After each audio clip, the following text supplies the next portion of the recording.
Hello à tous et bienvenue sur ce nouvel épisode de MVP. Aujourd'hui, on reçoit Stéphane Madaleno. C'est un super honneur pour nous. Comment ça va, Stéphane? Bah, ça va super, hein. C'est moi l'honneur. C'est moi l'honneur.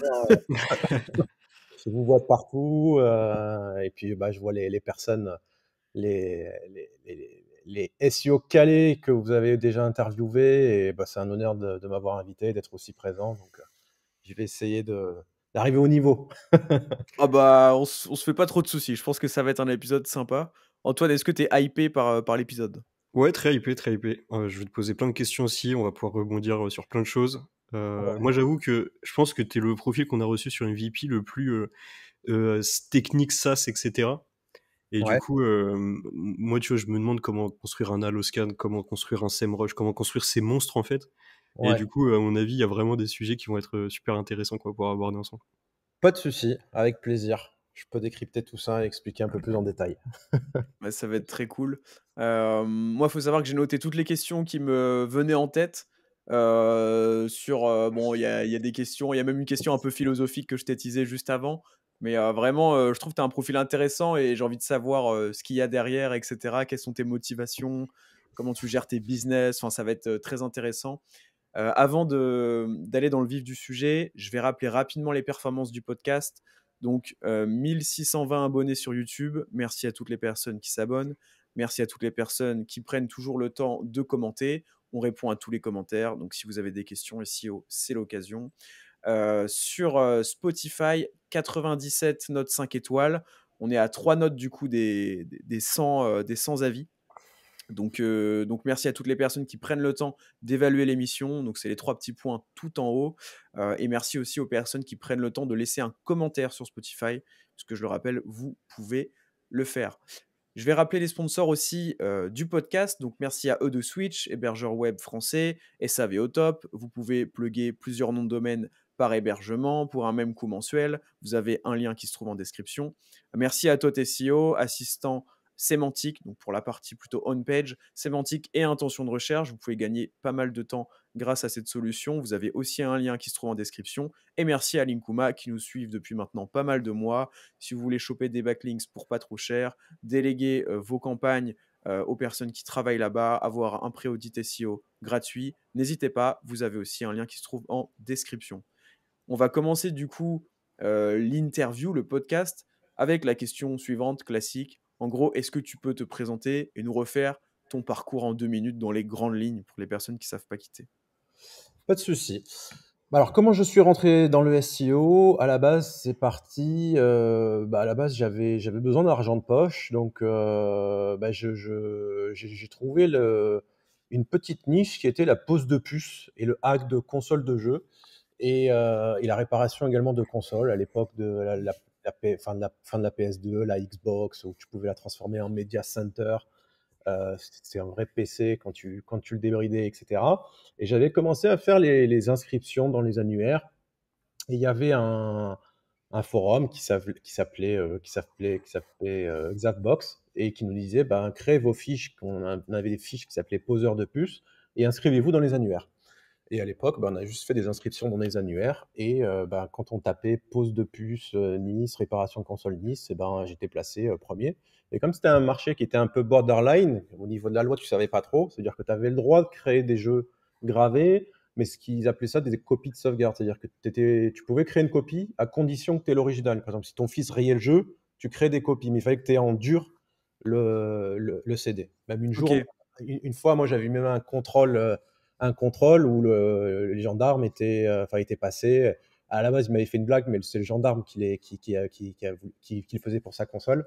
Mais il vérifiait quand même qu'en cas de contrôle, tu bien les copies originales. Voilà. Ok. Toujours été un peu fou là-dessus. Et c'est comme ça que je suis rentré dans le SEO. Après, j'ai commencé à le faire pour les amis. Après, j'ai commencé à faire quelques petites confs. Une des confs qui m'avait marqué, c'était celle de Paul Sanchez, où j'avais vraiment adoré son spirit, où il commençait tu sais, à chaque slide, il t'envoyait des sortes de boulets de canon avec des chiffres, des stats. Et puis là où ça m'a ouvert les yeux, c'est quand j'avais fait le SEO High Level, où ben, en fait, les intervenants, ils partagent leur site en fait, en privé. Ils partagent même à l'époque les spots où ils allaient entre guillemets, poser des liens, même expliquer leurs revenus, même à la fois les revenus d'affiliation, les revenus en vente de liens. Et je me dis, waouh, c'était incroyable. C'était à l'époque, quand j'avais fait le SEO, je savais même pas ce que c'était le clocking, tu vois. Le clocking, moi, la seule chose que je savais, c'est que c'était un nom stylé, tu vois. Ça faisait comme je venais un peu du hack, tu vois, Ouais. c'était un truc ultra compliqué, etc. En fait, non, bon, c'est 2 lignes de code qui permettent juste de dire à Google ou à autre chose, de dire affiche-moi le contenu ou l'affiche pas. Et puis bah là, vu que j'étais un petit peu un bricoleur, j'ai commencé vraiment à automatiser avec Zenoposter. J'ai été un des premiers utilisateurs en France à utiliser Zenoposter, à Ok. l'époque où il y avait que le forum russe. Donc tu traduisais tout dessus. Et puis j'ai commencé à automatiser, à créer à l'époque, donc pour bien faire ranker les sites, il y avait un CMS qui s'appelait Spip. D'ailleurs, on en parlait sur le SEO High Level. Et du coup, j'avais fait un template de ouf. Je crois que c'est le plus gros template que j'ai fait de ma vie, qui gérait toutes les conditions Spip, qui allait se connecter, qui créait le compte, qui se connectait automatiquement à la boîte mail, qui récupérait le code d'activation, qui se loguait sur le forum. C'était, voilà. Et là, en gros, tu avais des liens que personne ne pouvait avoir à part le faire en manuel. Et moi, j'arrivais à les voir en gros volume. Et c'est Ok. comme ça que j'ai réussi à me positionner en premier sur mutuelle pas cher, mutuelle, Ah ouais. crédit. Voilà, après, j'ai attaqué toutes les grosses thématiques ultra T'as eu, concurrentielles. t'as eu ces requêtes-là à un moment dans ta vie? Genre, t'étais premier sur Mutuel?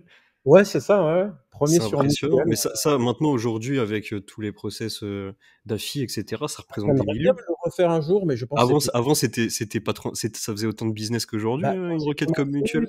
c'était après Pingouin et tout le monde disait déjà que le SEO était mort. Et Ok. j'ai réussi, tu vois. Mais voilà, on va dire que dans ma vie de SEO, je pourrais dire, bon, j'ai été premier sur Mutuel, Mutuel pas cher, sur crédit, juste crédit, tu vois, le mot-clé simple crédit. Et je compte pas les crédits pas chers, les crédits sans justificatif, etc. Loi Pinel, le maximum que j'ai fait, c'est top 3. Et là où je suis quand même fier, c'est que c'est mes sites. C'est pas des sites de clients que j'ai poussés, c'est vraiment mes Ouais. propres sites. Je Tout en serais, autofinancement, je donc serais curieux de savoir combien génère la requête assurance auto. J'avais fait une petite simulation, mais sans trop me prendre la tête. Je crois qu'il y avait 300 000 visites et clics par mois. C'est transactionnel, tu vois. Mutuel, je sais pas si c'est 100% transactionnel. C'est un peu comme montre, tu sais. C'est ouais, un peu bah, il y large. en a plein qui disent le mot-clé générique, c'est pas transactionnel, c'est pas commercial, mais c'est celui me rapportait le plus Le plus de comparé volume. Ouais. à comparateur mutuel ou mutuel pas cher ou acheter mutuel. Bah, il y a beaucoup plus de volume et mutuel, c'est tellement un terme générique que bah, finalement ce mot-clé me rapportait plus. Et Ok. alors, assurance auto, je ne sais pas, mais je pense que ça va être un peu plus que la mutuelle en niveau revenu, parce que la mutuelle, l'avantage, c'est que j'étais payé au lead de 7 à 9 euros en fonction du type de lead, sachant que mutuelle senior, c'était plus cher parce qu'ils vendaient plus cher la mutuelle. Les mutuelles chiens, c'était plus cher aussi. Mais je crois que le maximum que j'ai fait en chiffre d'affaires sur le mot-clé mutuelle, c'était 60 000 euros par mois à peu près. Voilà. Après, Oh, je c'est dis pas bien ça quand même. par mois. Quand t'es C'est un tout seul, gros mot. C'est un gros mot, mais voilà. Et crédit, c'est à peu c'est pas près, mal. c'est un peu moins quand même. Parce que tu Euh, faisais de la vente de lead. Ouais. voilà. Et après, il y a des mots-clés qui convertissaient aussi pas mal. Mutuelle pas cher, avec le pas cher, avec une faute d'orthographe. Du coup, bah, tu avais peut-être une plus facile. Il y a beaucoup de gens qui tapaient mutuelle pas cher avec cher CHER au lieu de CHERE. Et du coup, bah, à l'époque, bon, maintenant Google le clusterise et c'est la même orthographe, mais à l'époque, le taux de transformation était pas mal parce qu'il y en avait beaucoup qui tapaient le mot-clé avec la faute d'orthographe. Et derrière, ça transformait quand même pas mal. Ok. Mais j'aimerais bien, dès que j'ai un peu de temps, peut-être recréer des monésites et refaire le travail bien comme il faut depuis le début, en ne partant pas sur un EMD, en reprenant les bases. Je pense que ça peut se faire encore, mais à condition de créer une vraie marque, faire un petit peu également les réseaux sociaux. Je pense que peut-être un jour, je ferai peut-être un cas pratique, tu vois, un truc sur 6 mois, ou peut-être que, tu vois, je le filmerai, mais tu vois, essayer de voir si c'est toujours possible. Voilà. Hmm. Ça serait intéressant. Et là, j'ai une question qui m'est venue en tête, mais du coup, par rapport à à tes revenus, est-ce que ça a explosé d'un coup? Genre d'un coup, tu as commencé à te positionner sur des gros mots-clés, tu as fait justement des sommes comme ça? Ou est-ce que c'est venu, progressivement? Parce que je sais que psychologiquement, ça peut te mindfuck un peu aussi si d'un coup, tu passes de, je sais pas, un salaire normal à, tu fais 100 000 avec des mots-clés comme ça, tu peux devenir presque fou, non? Oui, alors il faut savoir que quand j'étais positionné sur ces requêtes, j'étais salarié. J'étais salarié chez Quant. Et je crois que même quand j'ai commencé salarié, j'avais perdu ma position sur Mutuelle, mais après, je suis arrivé sur le crédit. Et j'ai toujours gardé en tête que je savais très bien que ça allait pas durer. Donc Ouais. l'idée, c'est de mettre les sous de côté, parce que si tu as un cerveau un minimum bien fait, tu sais que ça va pas durer, pour après peut-être, comme je l'ai fait, l'utiliser comme cash pour après créer peut-être des outils, des SaaS, Mmh. payer après des personnes, des salaires, etc., qui sont des choses beaucoup plus fiables et plus, où tu peux miser plus sur le long terme. Mmh. Et ça arrivait progressivement, en fait. Tu vois pas d'un coup. OK. À l'époque, en fait, ce qu'on faisait, c'était que on créait beaucoup des noms de domaine expirés, où tu te positionnais sur plein. Je dis une connerie, mais par exemple, pour ranker sur Mutuelle, j'avais une centaine de noms de domaine, mais qui rankaient sur Mutuelle Senior, Nice, Mutuelle, Chien, Doberman, etc. Et en fait, Ouais. d'un seul coup, en fait, tu redirigeais tout sur la home page, et c'est l'ensemble des noms de domaine. Google, il comprenait plus rien, parce qu'il savait que tu avais 100 noms de domaine qui se plaçaient sur le mot-clé Mutuelle, liées à différentes sous-niches de mutuelles. Il y a tout qui était redirigé d'un coup. Et d'un coup, en fait, plus quelques actions à l'époque où tu pouvais faire un petit peu de boost et d'actions utilisateurs avec Xeno, ça te faisait monter comme ça. Et après, tu redescendais, et après, tu refaisais enfin, tu refaisais la même chose avec d'autres noms de domaine. Et, et merci à Thomas, donc Thomas, qui m'a aussi inspiré, parce que on s'inspire aussi des concurrents. Thomas, c'était quelqu'un de très bon également dans la mutuelle.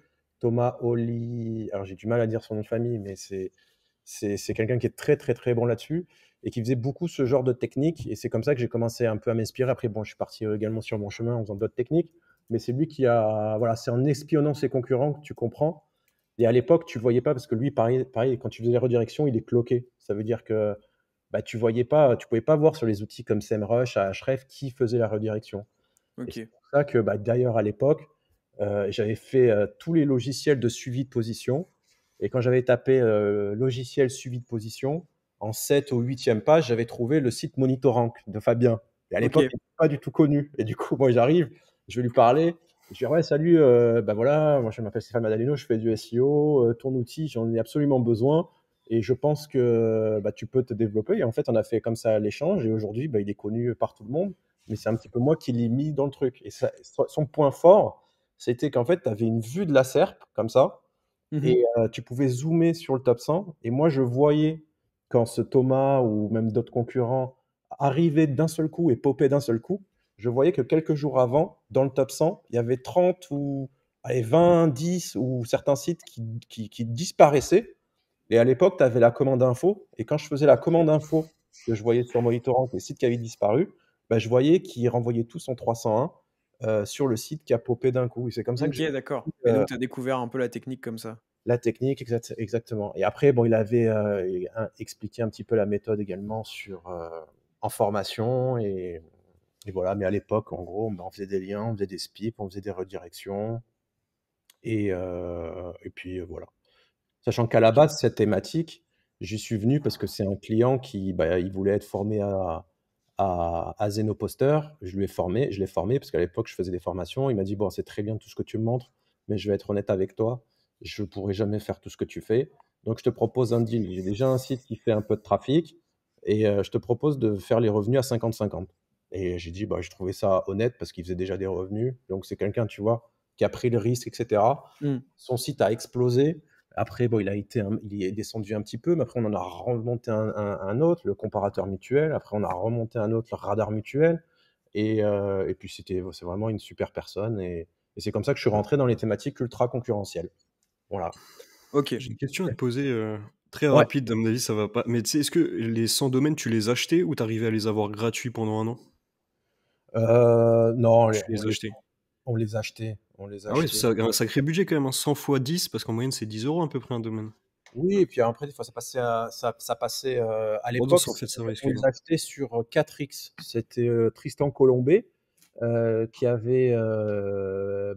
ça créait, c'était la première, je veux dire, la plus grosse plateforme de vente de noms de domaine expirés qui s'appelait 4X, 4x.fr. Donc il arrivait à les snapper. Je pense que c'est un des premiers vrais snappers d'extension .fr. Après, je sais pas si ça vous dit quelque chose, après il a rebrandé 4X avec un nom qui s'appelait Udot. Et, Oui. Ouais, et, Udot. euh, Mhm. et après, il a disparu. Après, il a fait une crypto et il a disparu. Et, Ok. Non, ça va, et pour 100, c'est à pas très cher, l'époque, mais. ouais, il y avait pas autant de concurrence et les expirés fonctionnaient très très bien. À l'époque même, je tenais même pas compte de la thématique. Je mettais tout et n'importe quoi, ça marchait, quoi. Là, il fallait qu'il y ait le lien derrière, soit de qualité. Et après, c'était un petit peu comme un jeu de société. Ça veut dire que tu essaies de positionner sur un mot-clé. Je regardais dans Monitorank. Donc, une de mes premières comptes, c'était à Que du Web, où j'avais partagé un peu ces stratégies. Dès que je voyais les sites qui popaient en top 30, top 40, j'attendais que j'en ai 30, 40 d'un coup qui arrivaient. Et le jour J, paf, je les redirigeais tous. Et sur Monitorank, tu voyais tout qui descendait. Et tu voyais le principal qui faisait pof et qui montait en première page. Voilà, directement. C'est C'était. quand qu'ils ont cuté ça, du coup, en termes de mise à jour?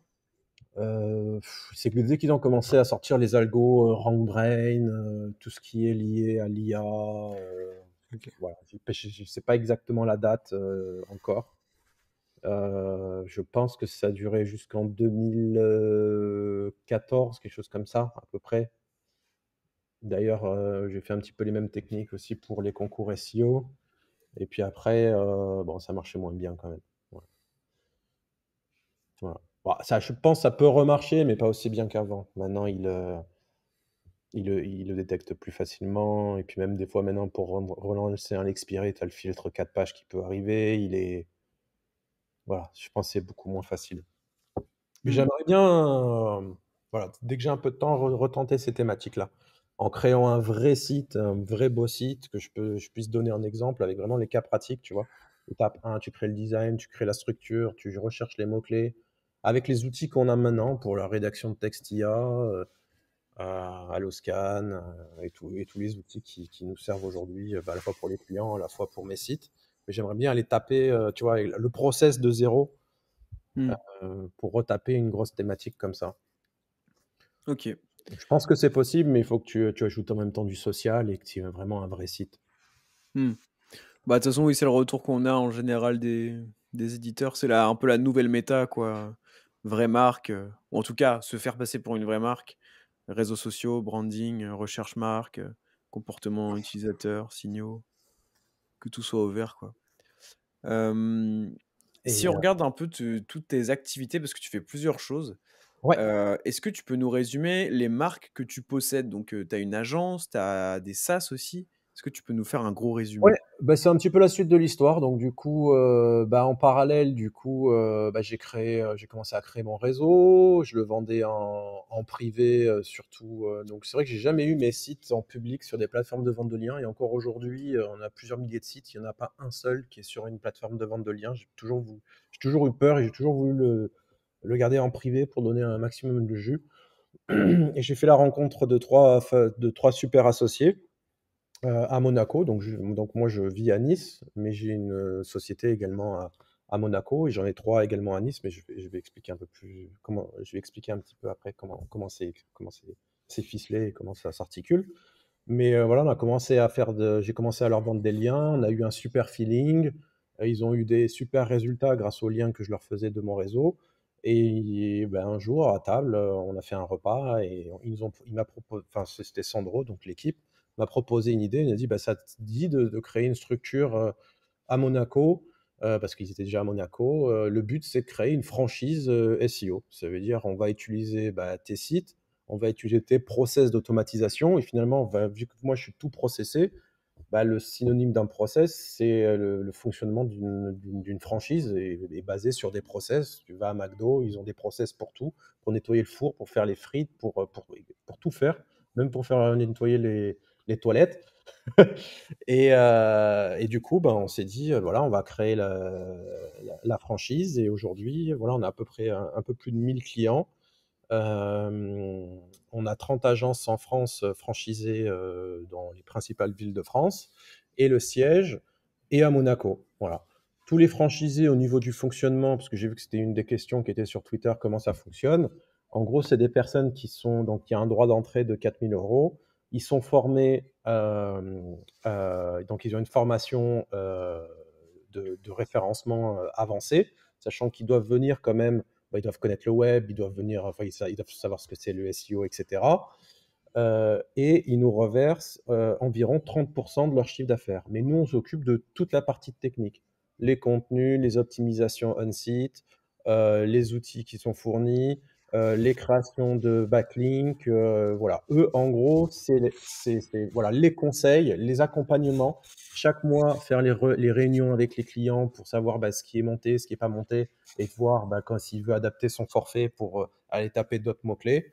Mais voilà comment c'est articulé au niveau de la franchise. Voilà. Et voilà. Et après, en parallèle de ça, à la fois pour, effectivement, donc ça, c'est des structures qui sont en France. Donc, c'est la création d'outils. Donc, on a 3 sociétés en France. Il y en a une où j'ai un associé sur Alloscan, qui est Adrien Delmar, qui est du coup qui était un ancien de chez Quant, et qui était data scientist, et enfin, qui était un excellent élément. Et donc, on a créé Alloscan. Et puis aujourd'hui, voilà, on est 5 au total, à peu près, enfin 4-5. Après, j'ai un autre super associé, donc Frédéric Ludieni. Donc lui, c'est une autre société encore. Donc c'est tout ce qui est donc l'outil TextBulker, IndexMino, IsIndexed et d'autres ScrapMino qu'on n'a jamais pas encore développé, mais qui est un scrapper gratuit pour le moment, mais qu'on aimerait transformer en mode SaaS également. SEO Hero, qui est un petit outil gratuit de check de position, mais on ne peut pas appeler ça réellement un SaaS ni un outil en ligne, c'est juste une petite bricole. Et après, moi, j'ai ma société personnelle où je suis tout seul, où je gère vraiment tout ce qui est l'édition de mes sites, les sites internet, les tests, le support, voilà, tout ce qui est en plus, la maison du web là que j'ai créée. Donc ça, c'est un nouveau projet où j'aimerais faire comme vous, me lancer sur YouTube. Donc, je vous poserai peut-être des questions, mais en gros, voilà, l'idée, c'est avoir un endroit où tu puisses te poser, avoir des caméras qui sont déjà en place, etc. Et inviter des gens, mais en physique, où les gens pourront même venir dormir, ils ont à disposition une voiture ou quoi, mais avoir un espace, peut-être même avec plusieurs personnes, tu vois, qui sont spécialisées dans le milieu pour faire voilà, des réunions, faire des échanges. Et à la fois, ça sert pour moi pour faire la promo de mes outils dans une pièce spécialisée, et à la fois pour pouvoir inviter des podcasts, mais qui n'ont rien à voir avec les outils, mais avoir un lieu global, tu vois, où je Ouais, mutualise plusieurs activités dedans. Voilà. ok.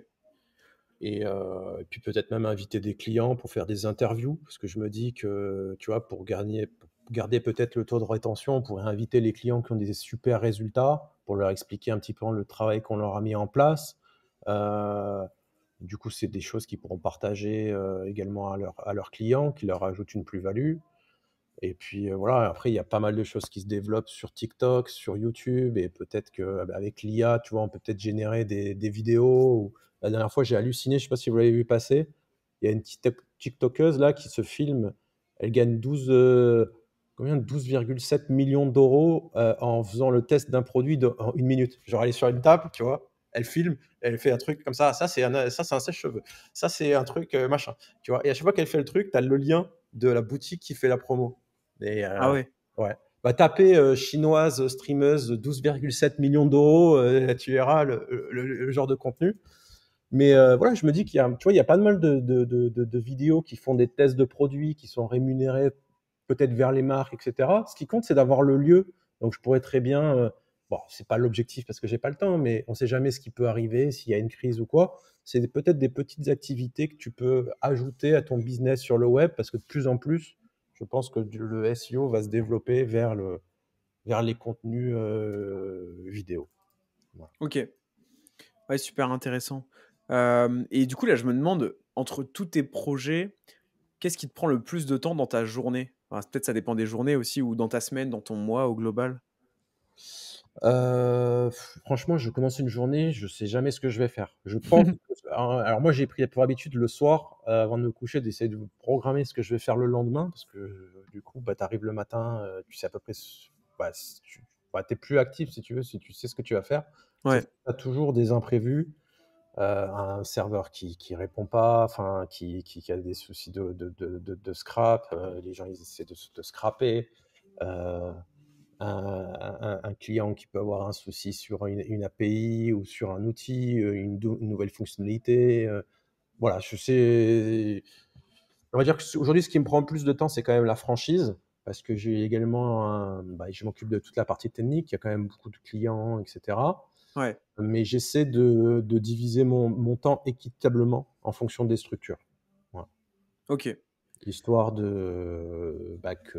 parce que bon, voilà, chaque structure, j'ai aussi différents associés et je veux pas qu'ils se sentent mal à l'aise par le fait que j'utilise peut-être plus de temps chez l'un que chez l'autre. Donc j'essaie de faire, comme dirait Serge, 50-50-50. Ok, ouais, je comprends. Euh, Moi, j'ai une question qui me vient quand je pense à tout ce que tu fais, etc.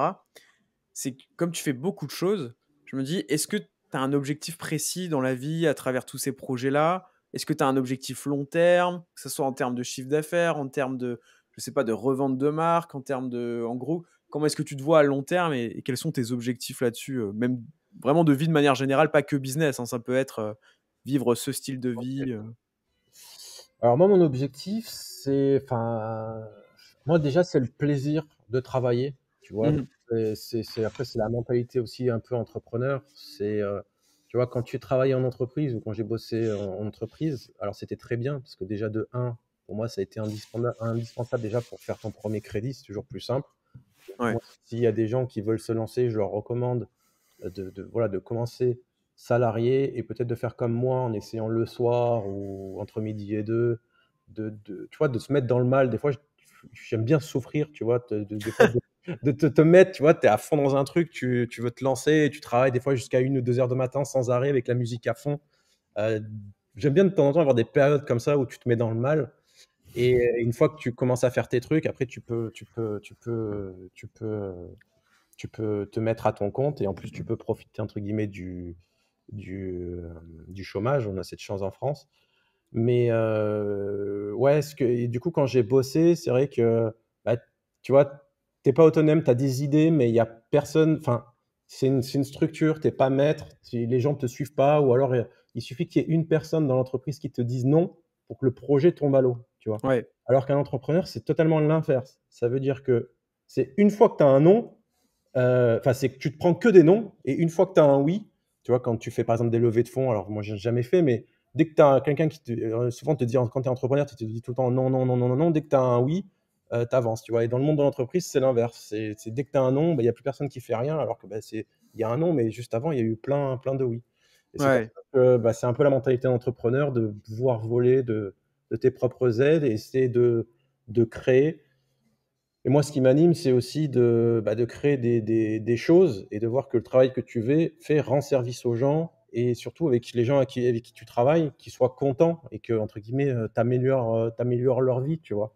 Et ouais, c'est ces échanges-là où, voilà, j'aime bien dire petite entreprise, gros profit. C'est vraiment des petites entreprises avec des petits groupes mais voilà, on veut pas tomber, chaque personne, tu vois, elle sait ce qu'elle doit faire, elle doit faire ses trucs et enfin, elle est contente de ce qu'elle fait. Enfin, hmm, tu vois, elle est contente de ce qu'elle fait et moi, ça me fait plaisir de voir que les gens travaillent sur un projet qui les intéresse. Moi, je vais pas citer des personnes, mais voilà, il y en a qui sont venus, qui avaient vécu des mauvaises expériences et aujourd'hui, ils sont heureux parce qu'ils travaillent sur un projet, déjà un projet qui est utilisé par des personnes. C'est pas un projet que tu travailles dans le vide, où tu sais pas ce qui va arriver ouais.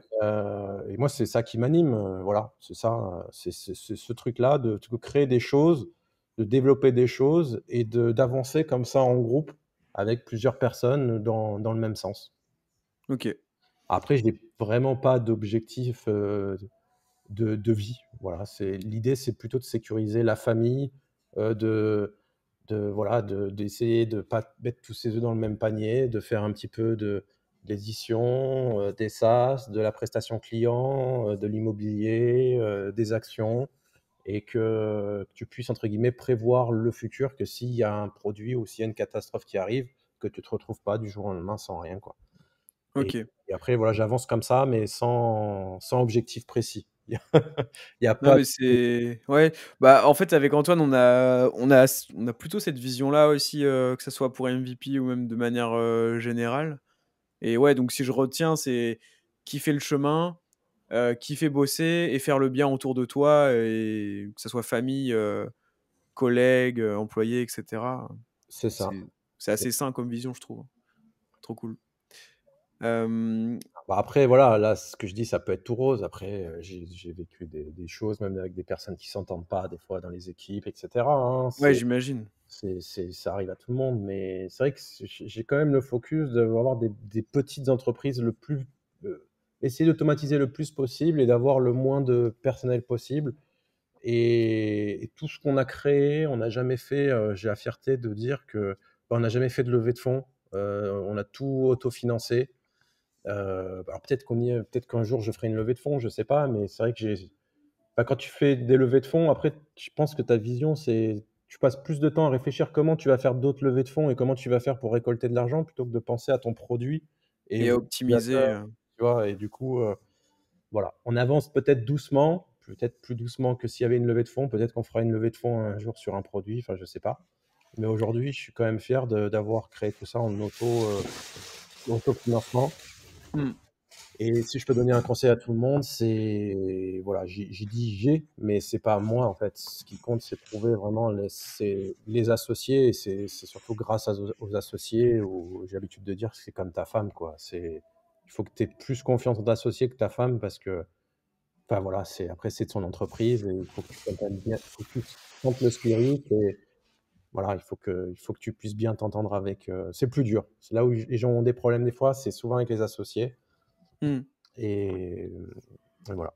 Donc, OK. on va dire que j'ai eu beaucoup de chance aussi d'être tombé sur des bonnes personnes. Ouais, je pense aussi, enfin, facteur chance, mais facteur aussi, tu peut-être les personnes, qui te ressemblent ou alors tu arrives à filtrer, à avoir un feeling, peut-être que d'autres personnes n'ont pas. Parce que tout ça, tout ce que tu me dis, ça pour moi, ça fait écho à un mot et je te le disais juste avant en off, mais c'est la pertinence. J'ai vraiment l'impression que pertinence, efficacité, c'est les termes qui sont un peu à la base de ce que tu fais. Même si on n'a jamais discuté, tu vois, de vive voix avant ou quoi, quand Ouais, je regardais, ce que tu faisais, Alloscan et cetera, Alloscan directement, quand j'ai regardé, ta conf SEO Camp 2022, je m'étais dit: «Putain, c'est pertinent», tu vois? C'est basé sur la SERP, c'est les datas de Google, j'ai l'impression que les biais sont limités au maximum, on va à la source de l'information et je trouvais ça pertinent.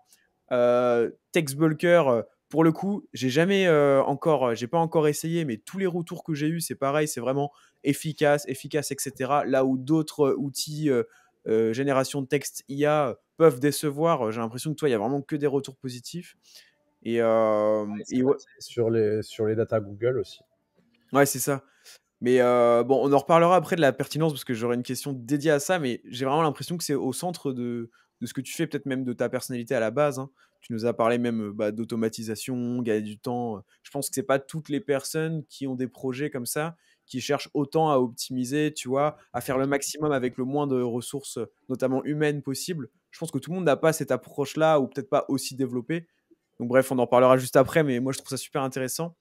Mmh. Juste avant, je voulais te parler un peu de ton rapport entre, l'aspect un peu, bah, justement tryhard, je mets la musique à fond et je bosse, tout seul, jusqu'à 2 heures du mat et l'aspect, communication, visibilité sur les réseaux sociaux et cetera.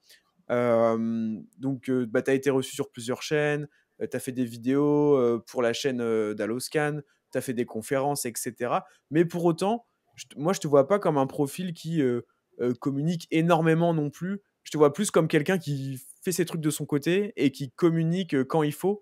C'est quoi un peu ton rapport, enfin ta vision en fait de un peu le ratio, on va dire, projet communication, tu vois? Ouais.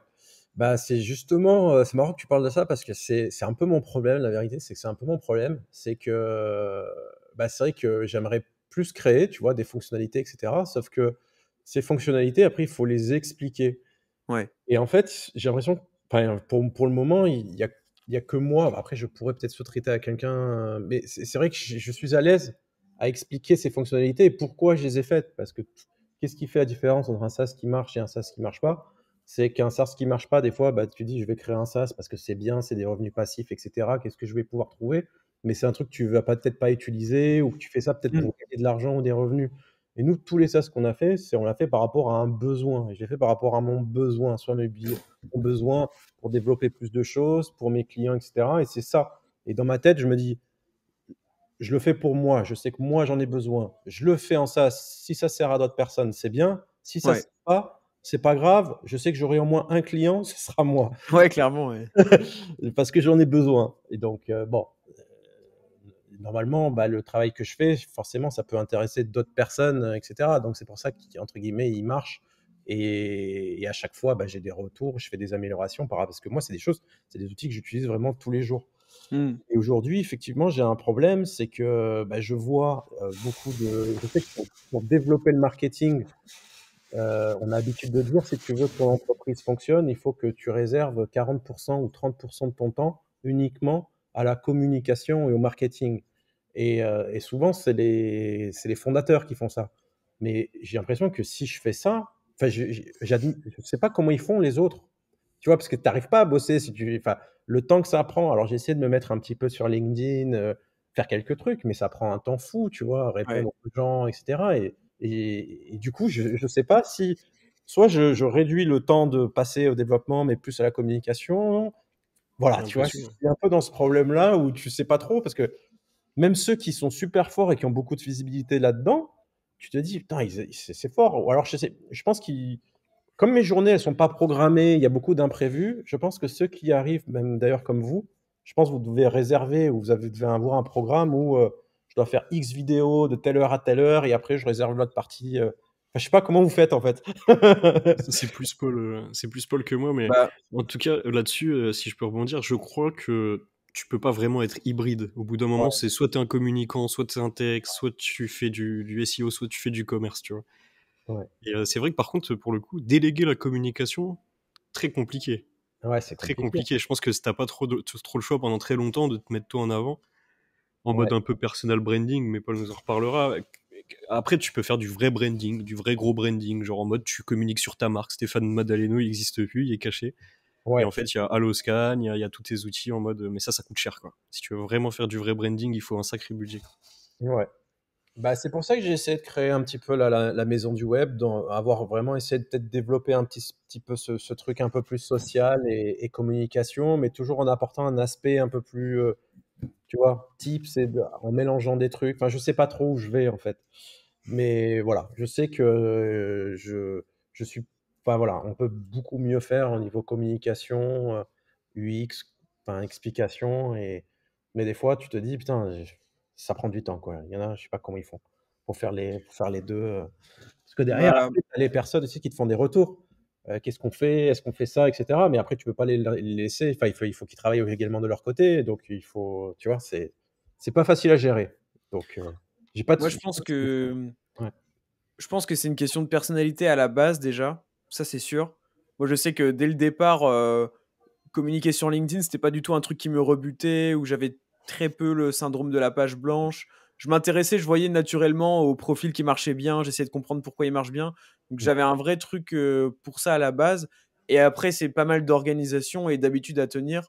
Par exemple, je reprends l'exemple vraiment que de LinkedIn.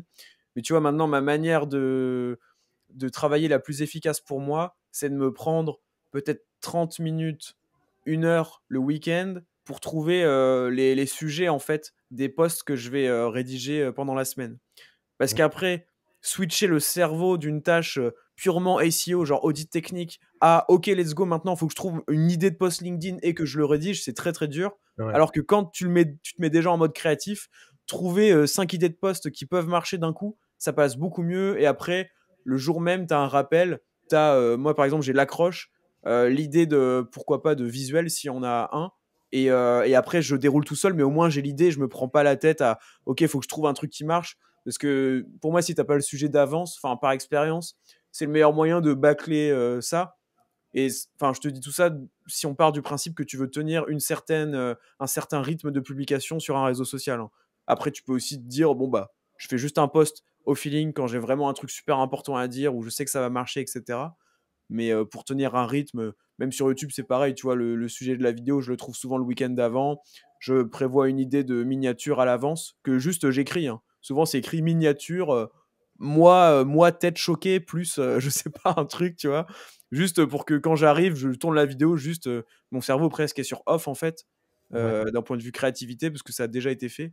Et ça me permet de jongler comme ça entre, bah, au final, de la production sur les réseaux sociaux, on pourrait appeler que c'est un truc plutôt créatif, et des trucs plutôt rationnels, stratégiques, SEO, quoi. Sinon, ouais, je Mais du pense coup, que tu c'est. réserves une journée, on va dire le week-end, pour faire tous tes posts et après tu les publies dans le temps, c'est ça? Tu fais pas. Ouais, en fait, c'est ça. Concrètement, tous les week-ends, tous les samedis, j'ai un rappel. Moi, j'utilise Todoist, que j'aime bien pour ça, Ouais. qui me dit voilà, trouver les sujets pour LinkedIn. Et en gros, je passe 30 minutes, 1 heure, et je me note tous les sujets jour par jour. Ok, lundi, le post, ce sera ça. Genre, je sais pas, voici les X actions pour des résultats SEO rapides. Je te dis ça au hasard. Et je fais juste peut-être une liste à puces des actions et c'est tout. Et comme ça, le jour même, j'arrive le lundi, hop, je clique sur mon truc, et puis voilà, j'ai le plan, j'ai l'accroche. Et toujours semaine après semaine. Après, ouais, ça en soi, tu pourrais le faire mois par mois carrément, mais là, ça fait beaucoup d'un coup, quoi. Ouais, après, il faut programmer à l'avance les sujets, etc. Et des fois, tu as des sujets que tu arrives comme ça d'un coup en mode feeling et que tu as envie de créer un contenu direct, quoi. Ouais, c'est ça. Ouais, bah, je vais essayer de développer ça. Ouais. Mais après, ouais, je pense que c'est aussi c'est aussi une question ouais, d'affinité, quoi. Moi, je sais que j'ai essayé de communiquer sur des réseaux, j'y prenais pas de plaisir, je me sentais forcé et tout, bah j'ai arrêté, tu vois, parce que ça Ouais. fait pas sens de se forcer vraiment au quotidien. Donc, ouais. Ouais. Mais en tout cas, LinkedIn, ça marche parce que le peu que j'ai fait, franchement, j'ai eu énormément de retours. Là, ça Bah, fait un mois, je fais quelques petits posts, quelques petites vidéos, alors que c'était que sur Twitter. Et alors que j'y étais pas du tout, j'ai eu presque autant d'interactions que sur Twitter, alors que Twitter, j'y suis depuis plusieurs années, tu vois. Donc, tu sens quand même qu'il y a un potentiel et voilà. Après, bon, c'est vrai que des fois, tu vois des posts de 4 kilomètres, tu te dis, mais waouh, je pourrais jamais faire ça, moi, tu vois. Donc c'est pour ça que je mise plus sur le contenu vidéo. ouais. Mais en tout cas, oui, c'est sûr que LinkedIn, alors apparemment beaucoup moins qu'avant, mais en tout cas, les deux, trois trucs que j'ai essayé de faire là depuis un mois ou quoi, j'ai eu pas mal de retours, quoi. Bah, ça m'étonne pas parce que bah, encore une fois, je pense que si tu fais un post, il y aura de la pertinence, tu vois, donc ça plaît. Et en plus, je veux dire, là, tu dis que tu devrais mettre l'accent sur la communication, mais c'est pas non plus comme si tu étais au niveau zéro. Je veux dire, les gens connaissent ton nom, ils savent ce que tu as fait, la pertinence de tes projets, et je pense que tu as des gens derrière qui te soutiennent. Et donc, tu pars pas de zéro non plus, et je pense que c'est pour ça que tu as, à mon avis, aussi un bon potentiel, tu vois, sur LinkedIn, clairement. Mm. Ou même sur Twitter, hein, mais tu as plus l'habitude d'être présent sur X pour le coup. Mais oui, bah, avec plaisir d'en rediscuter même plus tard, si jamais. Je vais faire juste un petit rappel sur les sponsors, et puis après, on parlera de pertinence, parce que j'ai envie de creuser ce point-là. Donc pour rappel, vous avez les 3 liens de nos 3 sponsors qui se trouvent en description. Donc vous avez O2 Switch pour l'hébergement, .seo pour la partie sémantique, intention de recherche, et Linkuma pour les backlinks. N'hésitez pas à aller voir la description tout simplement si ça vous intéresse. Moi, je voulais savoir du coup, comment ça se fait que tu es aussi pertinent? Après, c'est selon moi, hein, parce que là, on va croire que je t'encense à fond, mais pour moi, j'ai vraiment l'impression que tu es super pertinent dans ce que tu fais. Je voulais savoir d'où ça te venait. Est-ce que c'est une question, je sais pas, de personnalité? Est-ce que quand tu étais petit, tu optimisais déjà les choses? Est-ce que tu as peut-être lu, je sais pas, des livres qui ont changé ta vision un peu business, efficacité? Est-ce que tu as des ressources peut-être qui t'ont inspiré, des gens, je sais pas? Oui, effectivement. Pertinence, c'est vrai que j'ai quand même le spirit. C'est vrai que j'arrive à sentir quand le truc peut marcher ou pas marcher. Mmh. Et quand je me suis dit: «On y va quand même», bah, ça a foiré. OK. Typiquement, bon, je peux en parler maintenant, mais à l'époque où je faisais des leads dans le rachat de crédit, donc je faisais, donc pareil, j'étais en top 3 sur rachat de crédit et un de mes acheteurs de leads, c'était Finanzen. Je ne sais pas si vous connaissez? Comme ça, non? Voilà, c'est un des plus gros acheteurs de Je leads, connais. dans la défisc et dans le rachat de crédit. C'est une OK. Le requête monstrueuse aussi, rachat de crédit. Ouais, et le patron s'appelait, Mathieu Moriot, donc c'est le patron de Finanzen à l'époque. Et beh, du coup, il a créé une autre société, qui s'appelait, Gridkey, qui est, en gros une plateforme un peu comme Se Loger, mais spécialisée dans la vente d'immobilier neuf. Donc il a quitté, Finanzen pour créer cette structure, et il est venu me voir en me disant: «Bah, Stéphane, voilà, j'ai vu tes résultats, bah, je vois les leads que tu m'apportes. Est-ce que tu veux être associé?» Donc j'ai dit: «Oui». Bien que j'étais pas à l'aise avec la défiscalisation. Alors ça aurait pu marcher, hein, c'est quelque chose, je voyais pas. Alors du coup, je connaissais le personnage, enfin il a bien réussi, et je sais pas, je sentais pas le projet. Je suis pas à l'aise avec la défiscalisation, c'est quelque chose que je connais pas, et il fallait aller scraper des comparateurs pour les comparer. Enfin, je sentais pas du tout, mais je me suis dit: «Allez, on y va quand même». Donc bah, voilà, et puis bon, là, c'est compliqué. Voilà. Je ne vais pas donner plus de détails, mais OK. c'est le moment où je me suis dit: «Bon, je le sens pas, mais j'y vais», et Ouais. finalement, bah, ça s'est mal passé dans le sens où, bah, en plus, il y a eu la crise, il y a eu le covid, et cetera. Bon, mais enfin, je le sentais que le projet ne ouais, il y avait plein d'indicateurs qui me faisaient que j'étais pas super à l'aise, déjà parce que c'était pas mathématique, et à la fois parce que je n'arrivais pas à comprendre la plus-value, enfin, la réelle plus-value. Je voyais tous les problèmes qu'il y allait avoir dans les scraps, heu, voilà. Plus les équipes que tu prends un petit peu et qui sont pas familiarisées avec le web, le fait de recommencer un truc de zéro. Voilà, c'est tout un métier quand même, le web, hein. Souvent, la majorité des projets, tu les commences et tu les termines jamais. Donc il faut pas hésiter à faire appel à des développeurs seniors, vraiment, qui ont déjà de l'expérience. Parce que souvent, les gens, ils ont des idées et ils commencent à faire un cahier des charges, ils donnent au dev, mais le dev, bon, lui, il commence à développer. Mais il faut essayer de trouver le dev qui va te dire, avant même d'arriver là où il va y avoir le problème, qui te dit: «Non, mais là, ça va pas. Parce que ça, si tu fais ça, on va avoir un tel problème dans 6 ou 7 mois», tu vois? Et il Mmh. faut être capable de trouver le dev senior qui va t'éviter la faillite de ton entreprise parce qu'il a prévu ce genre de problème-là. Mmh. Et c'est sûr que, bah, voilà, payer un bon développeur senior, c'est 6 000 € par mois, en moyenne, voilà, mais ça peut te sauver des sociétés, ça peut te sauver des sociétés, quoi. OK.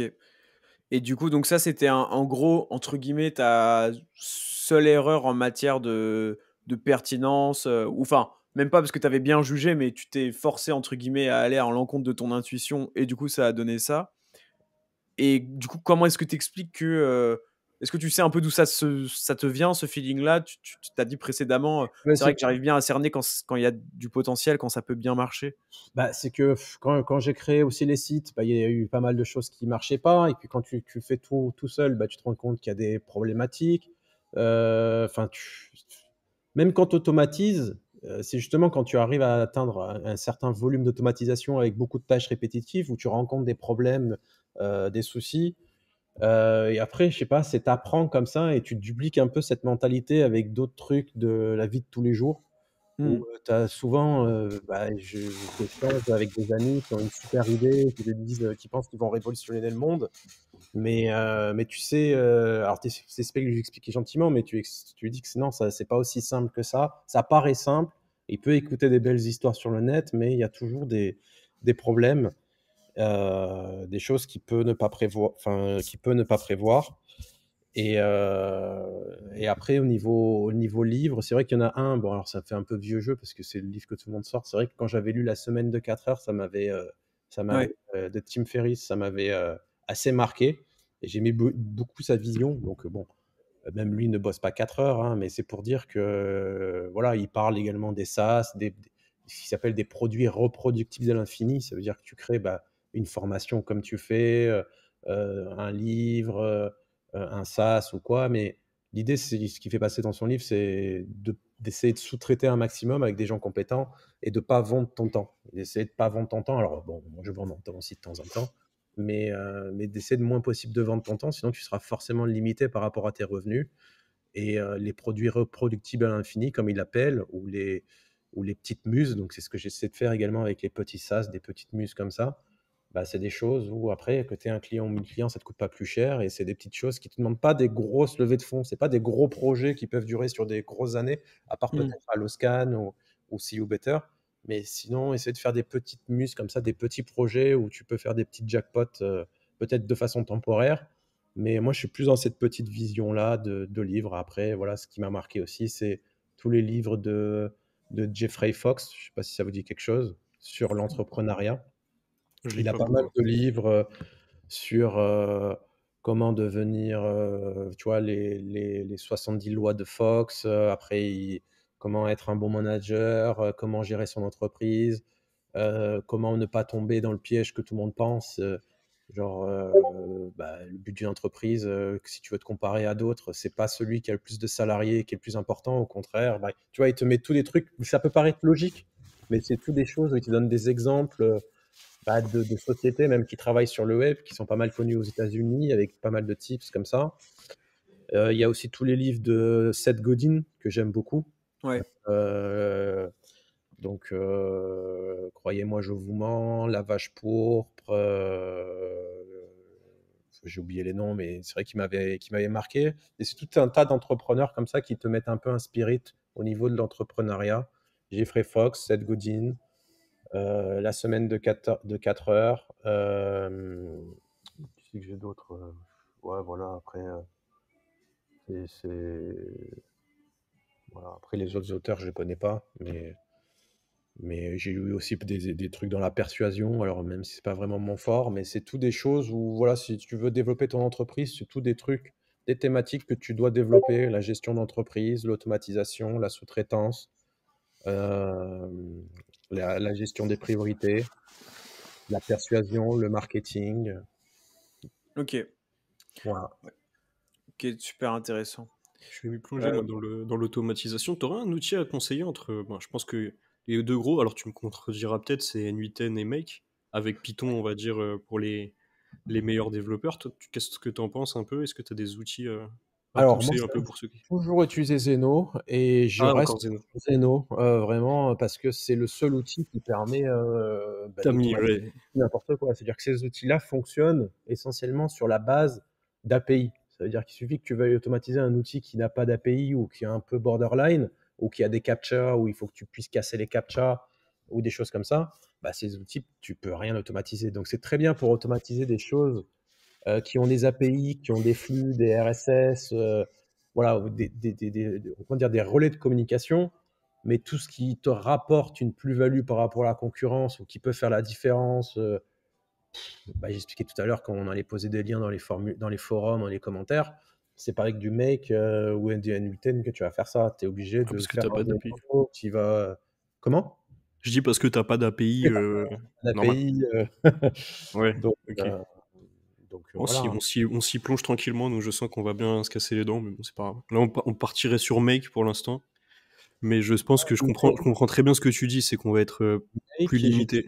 de plus en plus Automa aussi. Automa, Thomas, ouais, j'en ai entendu parler. qui est un plugin Chrome qui permet d'automatiser les tâches sur le navigateur à la base de Chrome.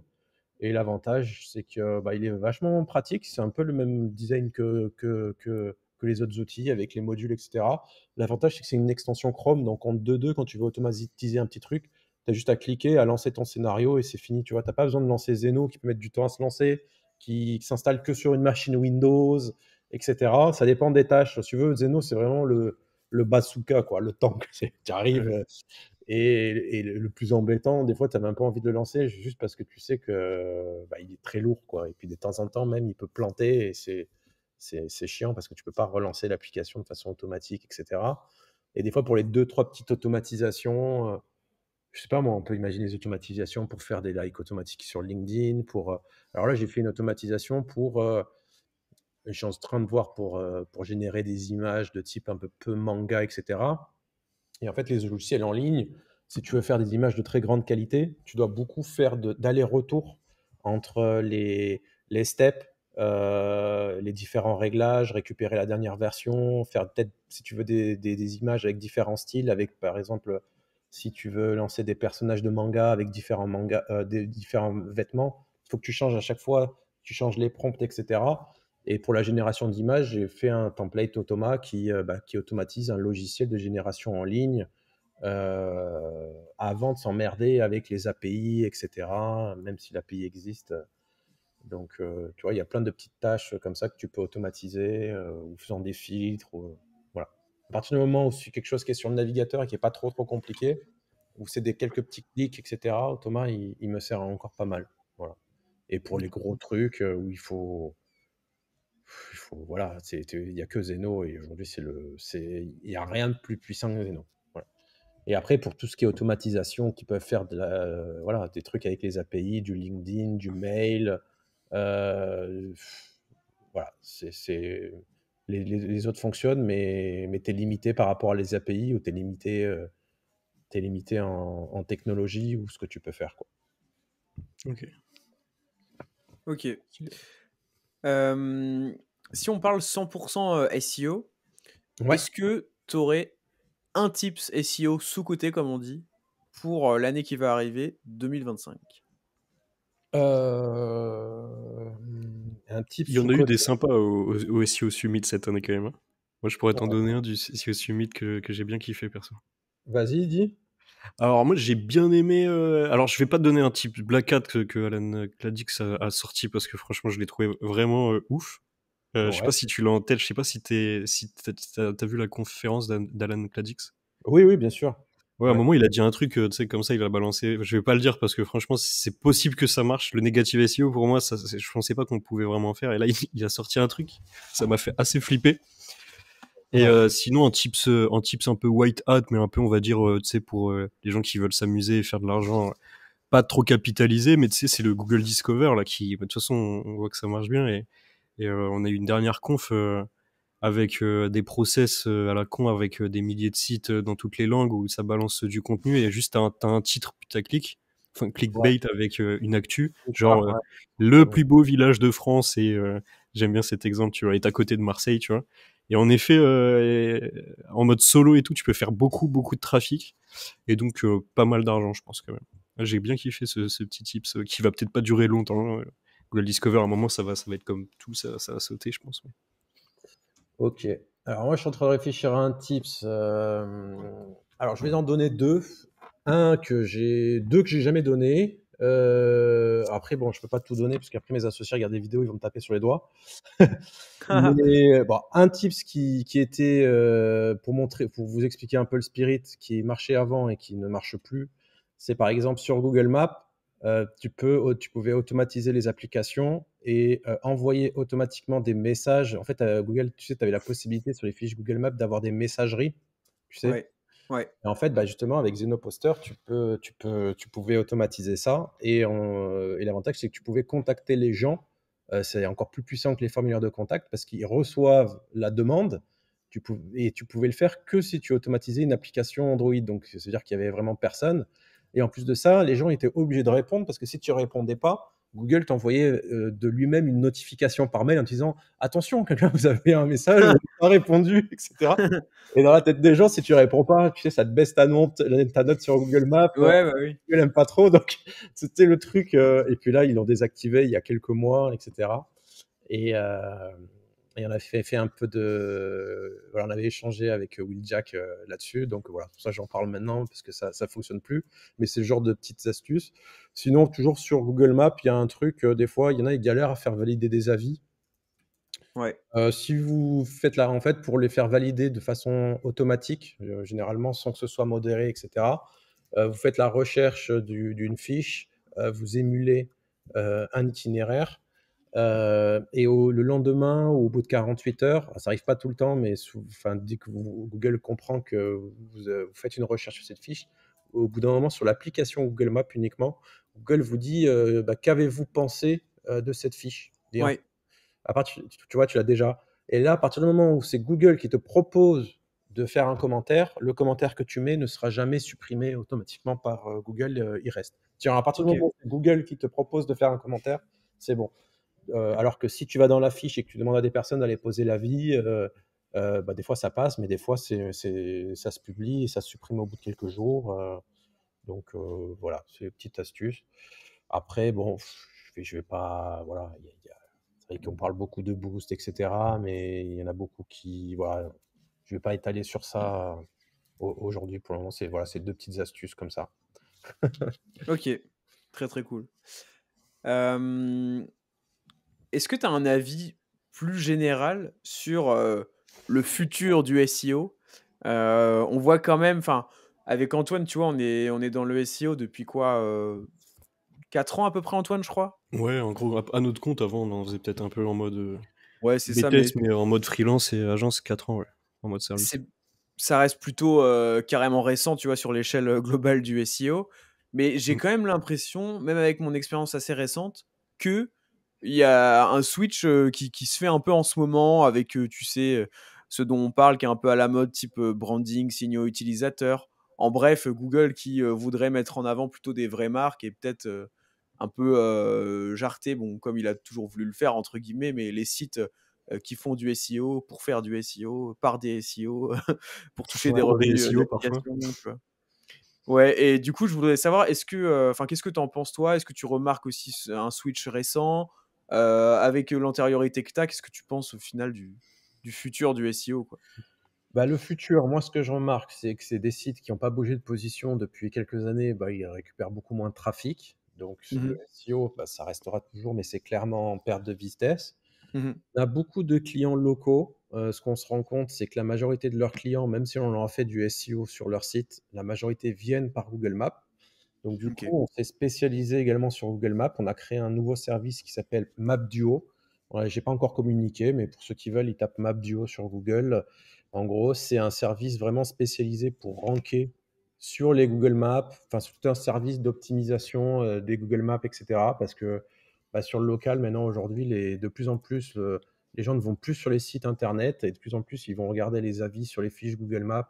Ils vont regarder les premiers sites positionnés et c'est grâce aux fiches qui demandent des devis. ouais, Des fois, j'ai été choqué. Des fois, sur 100 contacts, on va dire que 80% vient des fiches Google Maps et le reste sur le formulaire de contact du site, tu vois. ouais, C'est ce qui est impressionnant. Donc, on essaie se spécialiser un peu plus sur les Google Maps. Donc, je recommande aussi à tous les consultants de partir là-dessus parce que bah, aujourd'hui, c'est quelque chose que les clients aussi recherchent parce qu'ils des fois, tu leur dis, voilà, je vais faire des référencements, je vais faire des backlinks sur leur site. Des fois, ça leur parle pas trop. Et si tu leur dis, je vais ouais, vous optimiser votre fiche et je vais la faire monter un petit peu pour vous gagner des places, ça leur parle tous tout de suite, quoi. Ils comprennent tous la plus-value. Et ouais, après, pour le taux de transformation, pour la crédibilité, et c'est ce que j'essaie de faire avec la maison du web, ou même si tu es un artisan, que tu fais des rénovations de panneaux solaires, n'hésite pas à filmer ta rénovation ou à expliquer en vidéo et à ouais, publier après sur YouTube et sur TikTok. Parce qu'aujourd'hui, bah, il y a eu une conf, je ne sais plus, d'ailleurs au SEO Summit, où bah, maintenant les gens ils vont taper la requête qu'ils tapaient avant sur Google, ils la tapent maintenant sur TikTok. Voilà. ouais, Je sais plus qui c'est qui Ouais, avait c'est parlé. Camille qui parlait de ça dans sa Ouais, conf un c'est peu ça. plus sur le branding, ouais. Et effectivement, ouais, c'est vrai que je cherche le meilleur panneau solaire ou bah, je vais taper meilleur panneau solaire sur TikTok parce que je sais que ouais, directement, je vais avoir, bon, peut-être panneau solaire, c'est un mauvais exemple, mais peut-être le meilleur produit, etc. Je sais que je vais directement avoir une mini vidéo de l'artisan, enfin du mec qui va présenter son produit. Ou là, par exemple, je fais des moulures sur les murs. Bah, j'ai tapé moi-même sur TikTok moulure, mur, pour avoir des exemples où la personne t'explique comment faire, découper les baguettes de bois, etc. Je ne suis ouais, même pas allé sur Google parce que je sais que je vais retrouver que des pavés sans images avec l'IA et tout ça. Je suis allé sur TikTok. Donc, pour moi, le SEO, bah, il ne pourra plus vivre sans les contenus sociaux et contenus vidéo ailleurs. Voilà. C'est pour ça que je vais essayer de miser sur YouTube, ou après la vidéo, après tu pourras la splitter pour la couper les passages intéressants pour les mettre après sur TikTok, etc. Mais pour moi, juste le SEO seul, ça ne peut pas marcher. Il faut que tu partes un petit peu, que tu commences à te renseigner pour te positionner sur les maps ou proposer des services sur les maps et proposer également peut-être des services pour créer du contenu avec de l'IA, mais optimisé et publier, enfin, et vendre en plus peut-être de ta prestation de SEO des articles que tu vas aller publier sur les articles de tes clients, sur les mots-clés stratégiques que tu as sélectionnés par rapport à ton savoir-faire de SEO. Mais le client, Ouais. aujourd'hui, il n'a pas le temps de. Aujourd'hui, tu as l'agence SEO qui te dit, bon, voilà, monsieur, si vous voulez avancer votre SEO, il faut que vous créiez sur votre blog tel contenu, tel contenu, tel contenu. Et on se revoit à la fin du mois. À la fin du mois, bah, tu vas voir le client. Ah, ben, désolé, j'ai pas eu le temps. Ah, bah, désolé. Après, le client, il appelle et dit, ah, ça évolue pas. Et après, l'agence SEO, elle dit, ah, mais c'est parce que vous n'avez pas créé des contenus. Bah, c'est normal. C'est à vous de peut-être vendre un peu plus cher le fait également de. Tu lui donnes les contenus. C'est toi qui fais la recherche des mots-clés. Et c'est lui, il le valide, il le publie. Il faut qu'il. Tu vois, c'est des choses. Toutes Ouais. les agences SEO, maintenant, elles devraient faire ce genre de truc. Tu vas proposer les contenus. Et même si tu veux rajouter un truc, c'est dire au client, ben voilà, peut-être ce que je vais faire ici avec le studio, tu invites le client dans le studio et tu dis au client, bah, présentez-moi votre activité, présentez-moi en vidéo les différentes solutions ou services que vous proposez. Et pour chaque page de ces services, tu présentes sa vidéo et bah, ça rajoute de la qualité à son article. Et en plus de ça, il aura un meilleur taux de transformation parce que le client qui voudra acheter chez lui, bah, il aura déjà une visualisation du patron de l'entreprise, Ouais. des services en vidéo. Et je pense que voilà, on va de plus en plus dévier vers quelque chose qui va partir un peu plus vers du multimédia, et je pense. Voilà. Ok. Très intéressant. Euh, Est-ce que, bon, on sort un peu du SEO pur et dur, mais est-ce que tu as un avis sur bah, ce qu'on appelle la communauté SEO finalement, comme tu es quand même beaucoup présent dans les conférences, dans les podcasts, etc. Euh, Qu'est-ce que tu en penses toi et peut-être même comment a évolué ton avis un peu sur cette communauté-là à tes débuts versus maintenant? J'ai l'impression qu'il y a beaucoup de choses qui ont changé, que c'est peut-être plus marketing, business qu'avant. Oui, bah, c'est vrai qu'avant, bah, tu partageais beaucoup plus de choses, même tu as pu voir, il y en avait beaucoup qui avaient même des blogs techniques. Maintenant, il n'y a plus aucun blogueur vraiment technique ou qui expliquait des techniques. C'est que, bah, à l'époque, quand tu commençais le SEO, enfin, tu pouvais expliquer les techniques, mais tu avais pas de réel enjeu client. Tu faisais ça un petit peu pour rigoler, etc. Sauf que le SEO a tellement pris une importance, c'est devenu tellement business chaque requête que chacun s'est un petit peu renfermé pour ne pas partager ses techniques vis-à-vis des concurrents. Donc ça s'est un peu renfermé. Mais au niveau de la communauté, moi, franchement, je la trouve extraordinaire. Parce que moi, quand je discute avec des personnes bah, qui ne sont pas dans le SEO ou qui sont plutôt dans la thématique je sais pas moi, Mediabuy, qui font que des trucs sur les réseaux sociaux, sur du Facebook, peut-être du copywriting, et cetera. Tu vois, il y a pas ce genre de communauté, tu as pas Ouais. ce spirit. Alors bon, il y a des dramas de temps en temps, il y a des histoires, et cetera. Mais globalement, Ça ma peut. vision aussi, c'est que j'essaie même d'aller dans des thématiques web, mais un petit peu différentes du SEO, mais je trouve rien de comparable Ouais, tu te rends la compte. qualité de ce que tu peux retrouver, bah, les différents events qui sont des fois un peu plus petite minorité, mais comment dire? Moi, il y a plein d'SEO que j'ai découvert sur le SEO et qui aujourd'hui sont devenus des amis. Souvent Ouais. heu, tous les mois, on fait des apéros, on se retrouve à 30 ou 40 personnes.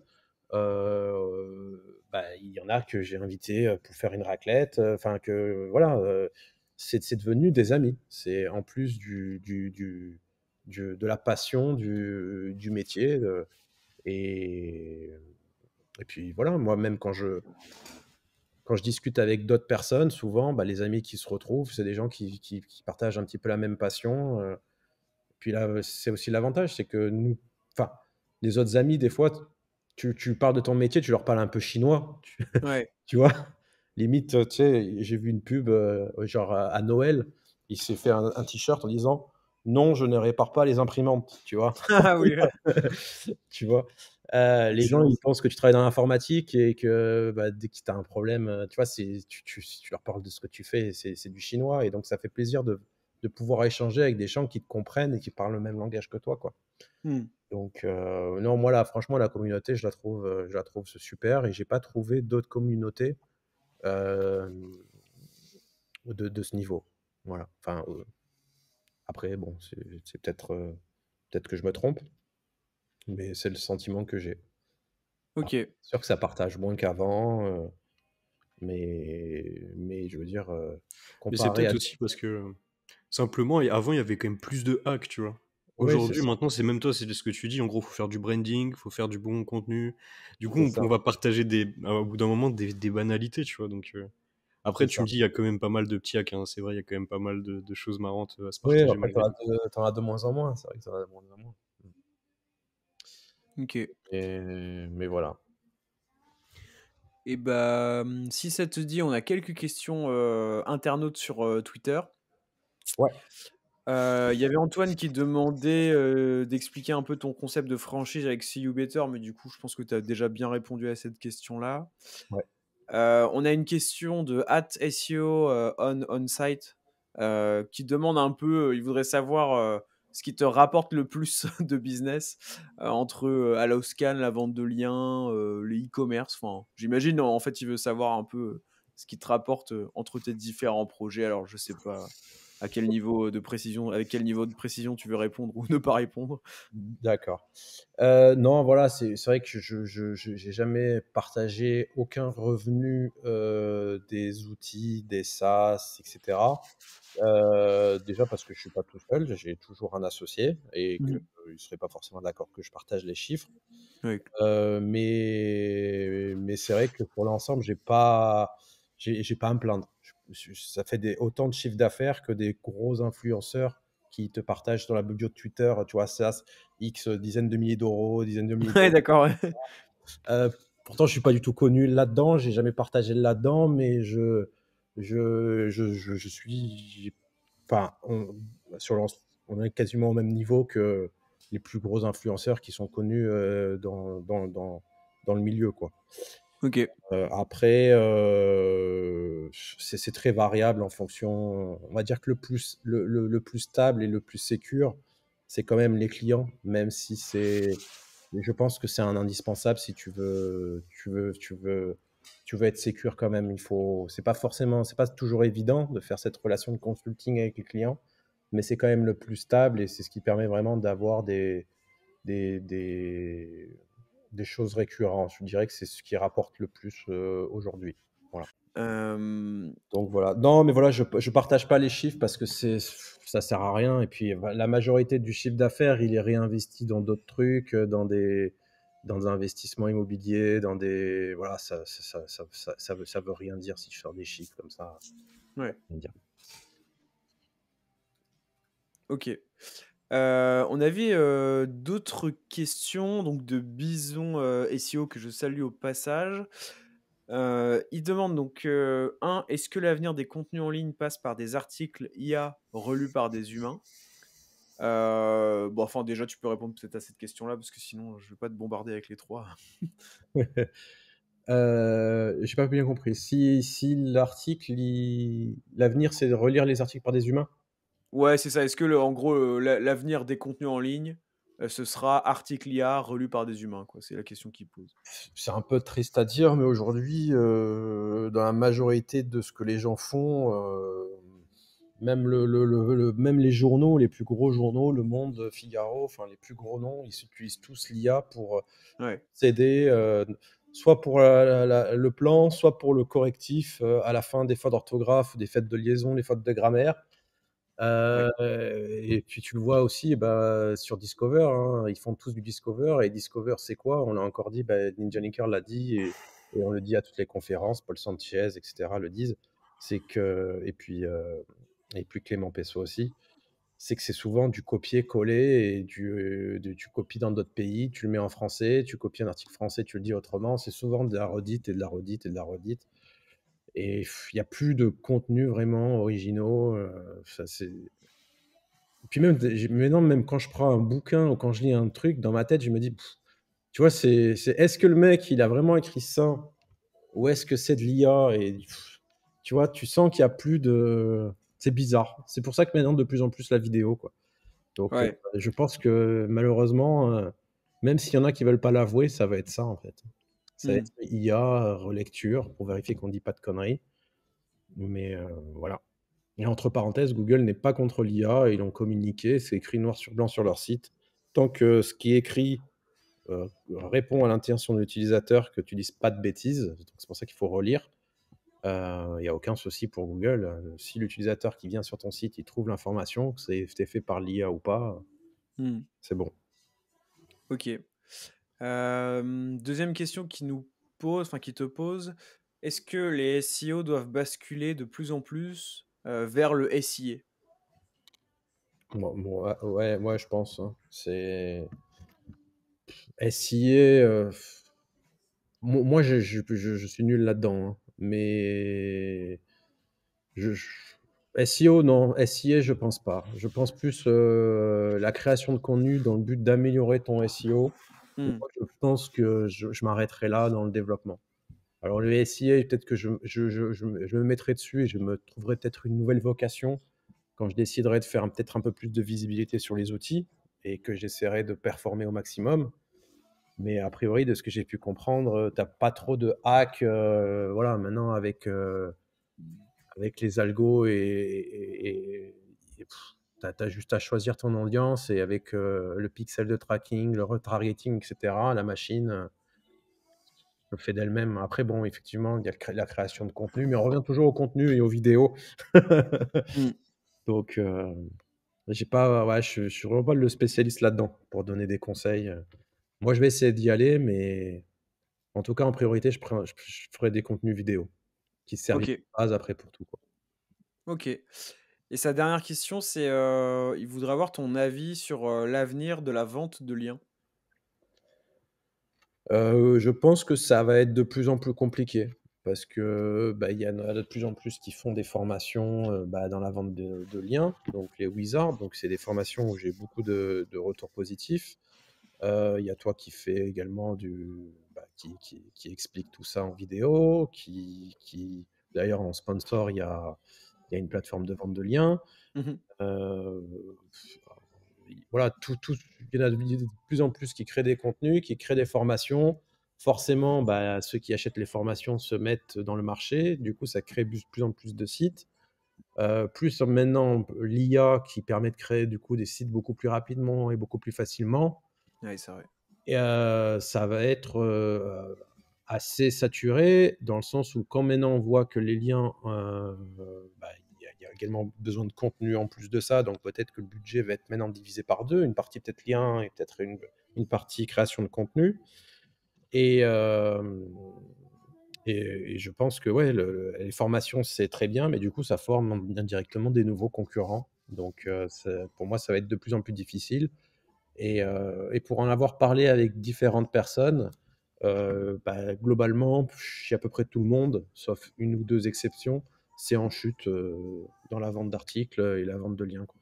Voilà. Je crois que même David Shelley a fait un article sur le sujet en disant que, attention, qu'il y avait des retours, etc. Donc, bon, ça suit un peu le move du SEO, c'est un petit peu en train de descendre petit à petit.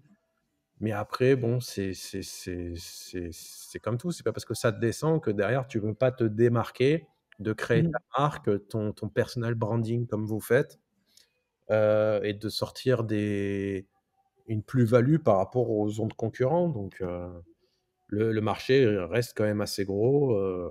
Et puis après, bah, il y a tous les autres pays. C'est-à-dire qu'en France, on est en avance entre guillemets, mais il y a plein d'autres pays où voilà, pour ceux qui peuvent maîtriser la langue, puis maintenant avec l'IA, tu peux rédiger des textes dans n'importe quelle langue. Voilà, on a plein d'utilisateurs qui utilisent TextBulker dans différentes langues. Ils ont même pas besoin de relire et ça leur permet de vendre des liens sur des plateformes qui sont pas en France et de se développer comme ça hors de France. Mais en France, je pense que c'est bien pour mettre un pied à l'étrier pour commencer à se développer et à faire ses premières ventes. Mais après, il faut que, voilà, si ton business c'est vraiment la vente de liens, je pense qu'il faut que tu ailles attaquer d'autres pays, quoi. Déjà parce Mmh. qu'il y a moins de concurrence et à la fois, vu qu'il y a moins de concurrence, il y a peut-être moins d'offres de vente de liens, puis ils sont pas trop pour la vente de liens, donc ça va se développer de plus en plus. Ouais. Mais OK. voilà. L'avenir est un petit peu, en baisse pour moi, mais mais il y a encore de quoi faire largement, jusqu'à la fin de notre vie, hein. Magnifique. Et dernière question de Soda de SEO, qui sera, je pense, une bonne conclusion. C'est comment est-ce que tu t'organises au quotidien avec tous tes projets? J'essaie de réserver une journée par type de projet, tu vois? OK. Le lundi, c'est essentiellement du index Mino, text bulker. Le mardi, je suis à Monaco, c'est essentiellement, les problématiques, les retours des franchisés ou les gros clients qui ont des questions un peu techniques. Le vendredi, c'est un mix un petit peu de tout, tu vois? Peut-être ça peut être un peu de compta, ça peut être la gestion, le retour avec le personnel et cetera. Le jeudi, c'est plus, lié à l'OSCAN. Le vendredi, je dirais que c'est une journée, un petit peu mixte aussi et voilà et le week-end, c'est tu réfléchis un petit peu à ce que tu vas faire la semaine prochaine, peut-être les nouveaux projets ou comment les nouvelles fonctionnalités, mais j'essaye, d'avoir, ouais 3 journées dédiées à une société, à une feature, bon, même si ça m'arrive assez souvent dans une journée de mixer plusieurs choses en même temps. J'ai pas réellement de calendrier, à part le calendrier où, tel jour je suis à Nice, l'autre jour je suis dans les autres bureaux, tel jour je suis à Monaco et cetera. Ouais. Mais, voilà, c'est les 2-3 jours dans la semaine où je sais que je vais travailler que dans une société parce que je suis dans le bureau de la société. Mais sinon, soit quand je suis chez moi ou quoi, ça peut être un peu mixte, de temps en temps. OK. Et tous projets confondus, est-ce que alors c'est peut-être uniquement dans ta tête, mais tu as évidemment, j'imagine, une hiérarchisation des priorités? Parce Ah, que il va tu pas dois pouvoir tellement avoir répondre, d'actions à mener. il a un associé par projet, il va jamais répondre à cette question. Non, non, non, mais ah non, mais non, je te demandais pas de prioriser les projets, l'un par rapport à l'autre. Mais je veux dire au sein de tous les projets au global, tu dois imaginons que tu aies, je sais pas, 10 choses à faire, par projet. Faut bien que tu les priorises pour toi être le plus efficace possible, et je voulais savoir est-ce que, c'est quelque chose par exemple que tu rentres dans un outil de productivité? Moi je sais que je fais pas mal ça justement entre mes réseaux, mes clients et cetera. Je mets toujours, à chaque tâche un ordre de priorité. Est-ce que c'est quelque chose que tu fais ou pas forcément? Enfin, de toute façon, tu le Oui, sais. là, pour le moment, c'est un petit peu, voilà, c'est j'ai des onglets sur des notions en fonction des différents outils et après des sous-onglets, pour chaque Ouais, outil avec, les bugs à corriger, les nouvelles fonctionnalités à faire, les futures fonctionnalités, les synergies, les partenaire, la communication, les mails, voilà, pour le moment, c'est un vieux notion, une sorte de bloc-notes, quoi, tout simplement. OK. J'ai pas d'outils, j'ai pas d'outils dédiés, mais j'essaie d'avoir quand même des petites listes. Avant, je faisais des grandes listes et puis après, des fois, ça te décourageait parce que tu les finissais jamais. Donc j'essaye d'avoir des petites listes et les grosses tâches, de les diviser en toutes petites tâches pour que le travail soit fait, tu vois? Par exemple, typiquement, là, j'étais en train de faire tout à l'heure un Zeno, pour créer un nouveau réseau, local. Je vais pas mettre dans ma to do, créer un réseau local. Je vais Ouais, créer, dans ma to do, réseau local, mais dedans, j'ai plein de sous-tâches. D'abord, tu sélectionnes les noms de domaine, tu fais les scraps, tu fais les intégrations de données, tu crées les comptes, tu fais les rédactions sur TextBulker, tu les importes et c'est toutes ces petites actions qui à la fin, tu arrives et tu as ton gros réseau et tu as ton gros projet. Voilà, OK. OK, trop bien. Écoute, Stéphane, merci de nous avoir donné, toutes ces informations-là. Je sais pas si toi, tu avais des points peut-être que tu voulais aborder ou on t'aurait pas posé de questions ou? Non, voilà, après c'était un échange comme ça un peu au feeling, voilà. Après moi, j'avais des questions pour vous, c'était par rapport, voilà, peut-être votre expérience sur YouTube, sur votre visibilité comme ça, le fait d'avoir fait le choix, tu vois, bah, tu es aussi connu pour avoir ranké sur Agence SEO en première page. Tu vois, est-ce que tu savais déjà que tu allais arriver en première page? Est-ce que tu avais une stratégie? Est-ce que c'est grâce à la stratégie et le branding que tu y es arrivé? Est-ce que tu Bah, as développé ce branding? Enfin, est-ce que vous avez des projets? Enfin, je sais pas. Bah, pour te répondre sur agence SEO ou même le SEO de mon site de manière générale, en fait, tout est lié, mais tout n'est pas réfléchi en amont. C'est-à-dire que de base, j'ai toujours communiqué un petit peu sur LinkedIn parce que très tôt, j'ai vu l'opportunité. Après, YouTube, c'est pareil. Je me suis dit, OK, en canal de réassurance, ça a l'air quand même vachement puissant. Et de base, je pensais vraiment tout ça hors l'influence que je peux faire aujourd'hui, par exemple, et en tirer des revenus un peu plus passifs. Je pensais vraiment ça pour mon activité de prestataire SEO, en fait. Trouver des clients, être vu comme une autorité par ces potentiels clients-là, etc. Pour agence SEO, tu vois, souvent je me fixe des habitudes et je les garde à long terme et je suis persuadé que ça va faire des choses bien, tu vois. Si tant est que tu sois dans une volonté de progresser et de faire toujours un petit peu mieux à chaque fois, d'améliorer tes process, je suis quasi sûr que ça fait des choses assez qui peuvent être impressionnantes à la fin. Et donc, tu vois, j'ai toujours regardé ces habitudes-là, notamment l'habitude de publier sur mon site paulvengeon.fr. Et donc, de fil en aiguille, j'ai commencé à cibler des mots-clés consultant SEO plus ville, agence SEO plus ville, plus pour le fun au début, Ouais. notamment parce que j'avais vu le site de David Grou, tu vois, qui rankait pas mal sur pas mal de mots-clés locaux où je m'étais dit, ah ouais, Et c'est ouais. fort quand même. Même d'un point de vue branding, c'est intéressant, tu vois, c'est cool d'un point de vue même communication. Et donc, voilà, je voyais que je commençais à ranker bien sur des agences SEO plus ville, Paris, Marseille et tout. Donc, à un moment, j'ai créé la page agence SEO tout court. Et au final, j'ai vu que j'arrivais bien à me positionner. Mais je crois que j'étais plutôt 15e. Ouais. J'étais 15e. Et à ce moment-là, moi, j'ai jamais acheté de lien sur mon site. Jamais. J'en ai obtenu avec des partenariats. J'ai testé des plateformes qui ont fait que j'ai eu des liens, mais jamais vraiment payé. Et donc, je me suis dit, OK, comment est-ce que je peux ranker vraiment top 5, première page, sachant que là, je suis 15e. Et je me suis dit, OK, manipulation de CTR. Parce qu'en communiquant sur LinkedIn, j'avais déjà remarqué que Mais la quand je parlais. manipulation de CTR, tu l'as fait en réel. Tu n'as pas fait des outils Ouais, ou quoi. C'est grâce à justement à ton branding, les réseaux sociaux, etc., où t'as fait le test en grandeur réelle en disant allez cliquer sur mon truc et tu ouais. as obtenu le résultat, quoi. Ouais, c'est vraiment ça. Et ça, de base, je l'avais remarqué, enfin, pas sans faire exprès, mais je l'avais testé en fait sur des plus petites requêtes où je disais, bon, bah voilà, tapez consultant ici au Paris et trouvez mon site, tu vois. Et je Ouais, voyais bien dans la GSC que ça faisait évidemment des pics de clics. Et j'avais remarqué que par exemple, consultant ici au Paris, j'étais troisième, je stagnais vraiment. Je crois même que j'avais créé quelques backlinks, encore une fois sans les acheter et que ça montait pas. Et suite à ça, j'avais vu que ça avait monté, tu vois, et mais ouais. que c'était retombé, tu vois, quelques temps après. Et donc je m'étais dit, ok, il y a un truc à faire. Et donc j'ai fait sur agence SEO et du coup voilà.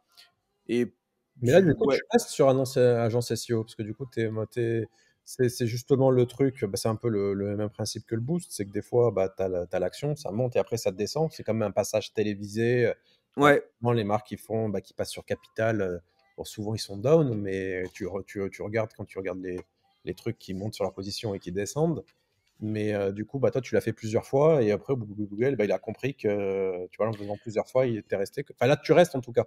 T'es en pas. ouais, c'est ça. Après, du coup, j'ai plusieurs théories. Enfin, j'en ai une, c'est à mon avis, je bénéficie d'une manipulation de ces terres un peu continue Ouais, parce que j'en parle quand même régulièrement. ouais, Alors, je fais rarement des gigaposts uniquement sur ça, ça m'arrive rarement, mais je le fais de temps en temps en plus. J'en parle, et même sans que j'en parle, je pense que tu vois, pour avoir bossé en agence SEO, je sais que c'est le genre de truc que tu vas regarder, tu vois, avec des collègues ou quoi. Ah ouais, est-ce qu'il est toujours à cet endroit-là, par curiosité. Et du coup, je pense que je bénéficie d'une manipulation un peu constante, tu vois. et Euh, mais ouais, non, je suis assez content, hein.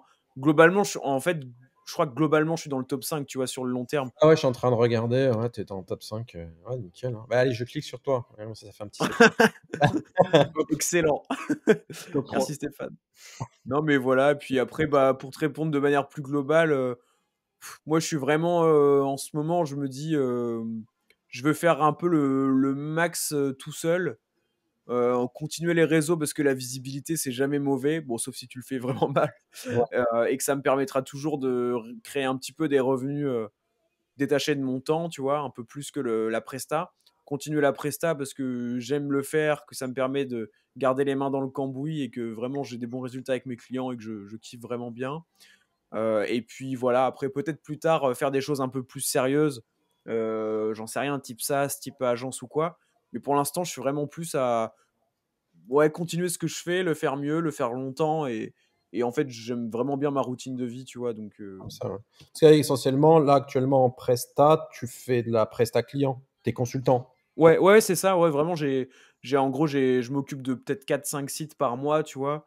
Je prends le temps de faire les choses bien et puis ça roule comme ça. Et en Ah, fait, c'est j'ai mon auto-entreprise pour ça et j'ai une SASU à côté, plutôt pour la partie influence, on va dire, avec les autres revenus que je commence à générer, que ce soit de l'affiliation, du sponsoring ou de l'apport d'affaires, du coup. ok. Et toi, Antoine? Alors moi, du coup, là, je sais pas si tu connais un peu SEO Monkey, mais il y a une petite agence qui s'appelle SEO Monkey qui est basée à Lille. Je te connais bien, je t'ai déjà vu sur les SERP, hein. Enfin, on connaît, Ouais, hein. moi, je suis plus trop présent là sur les serveurs, je vais essayer de revenir. Et en Ouais. gros, là, on est une petite quinzaine, donc on a une bonne équipe.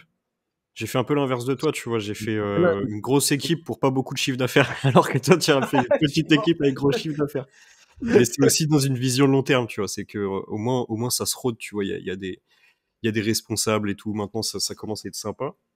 Et du coup, moi, ma vision, c'est de continuer de développer SEO Monkey, L'agence. et un petit écosystème, tu vois, là, je monte un annuaire, je sais pas si tu dois connaître Sortlist aussi pour les SERP, tu vois, Oui, bien sûr. Bien sûr, donc bien on sûr. monte un petit annuaire, et puis avec Paul, on fait un peu de podcast ensemble, et puis, mais le projet, ça restera SEO Monkey pour moi. Ok, ok. Ouais, mais c'est déjà une belle visibilité. Et puis 15 personnes, C'est un peu le bordel. je sais pas si je serais capable, en fait. Bah, en tout cas, moi, j'en suis pas capable tout seul, hein, c'est parce qu'il y a des gens qui, enfin, Ouais. j'ai des responsables, quoi. Enfin, moi, tout seul, aujourd'hui, j'en serais pas capable, c'est sûr. Bah, c'est beau parce que, enfin, des agences SEO de 15 personnes, enfin, il y en a pas des centaines, hein, déjà. Enfin, ça commence à être du beau personnel, quoi. Ouais, c'est vrai. Pas toujours facile, mais bon. Si t'as Bon, envie de verser une petite larme, Antoine, vas-y, hein. non, non, non, mais en vrai, c'est un régal aussi. Ah oui, C'est j'imagine. ce que je disais avec Paul sur un épisode qu'on a fait là pour le branding. En fait, c'est super aussi d'avoir des gens, une équipe et tout, bah, comme toi, Stéphane, etc. Parce que tout va beaucoup plus vite, quoi. Tu as quelqu'un qui s'occupe de faire des process tech, tu as quelqu'un qui s'occupe de faire la communication, et c'est assez stylé, même si on est encore en phase de rodage, tu vois, mais il y a quand même beaucoup de kiff aussi derrière tout ça, quoi. Comme pour, je pense que c'est le point commun entre tous les entrepreneurs, c'est qu'on est quand même drivé beaucoup par le kiff, quoi. Bah, c'est ça, hein, c'est c'est ça, c'est la passion. Je pense aussi le fait de se dépasser, de créer, enfin, voilà, c'est de pouvoir créer, de développer, comme ton bébé, quoi, comme si tu créais ta famille, tu vois?